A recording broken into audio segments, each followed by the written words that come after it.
Ron Walsh's vision started failing when he was 27. At 60, he's now totally blind. He still likes to be active, though, cross-country skiing and hiking, and he wants other blind people to get out, too. I noticed that in certain clubs and that, I'm the only blind person involved, where some of those things like the canoe club and hiking and doing stuff like this, that's just designed for people that are blind. It's physical fitness is a very good thing. It blows off stress, it makes you feel better, you sleep better.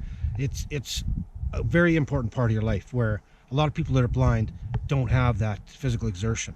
That's why Walsh has launched Blind Adventurer. He wants to pair blind people with sighted volunteers who will help guide the blind on outdoor excursions and get their heart rates up.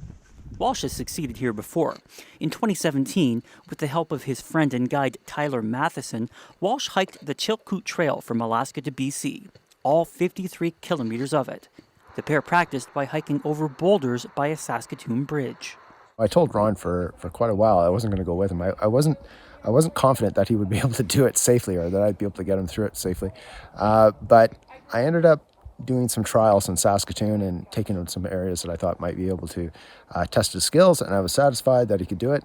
And when we went, it was great. Ron he's pretty much Rubbermaid. Monique Lalonde joined Walsh for a recent hike north of Saskatoon. Blind from birth, Lalonde was very active growing up on a farm, but not so much once she got to university. It did become more challenging because it was so much simpler to isolate myself or to find people who didn't really care about being active, blind or sighted. I had some sighted friends that it was more fun to play video games and sit in front of a TV than it is to get out here. Walsh says it's not just about being active. It's also about expanding the range of life experiences for people who are blind. A canoe trip he took with guides last summer is a prime example. When we got in there, everything went well and had our meal and went to bed early. And myself and Monique were in one tent and the other two guides were in the other tent. And they heard bears all night. There was bears using their nose, rubbing up against the tent, even brushing their body up against the tent. And I didn't hear any bear bangers, so I didn't think it was a big deal. I slept through the whole thing. And it would have been, that's something I'll remember for the rest of my life. And if I was at home, I would have never experienced that.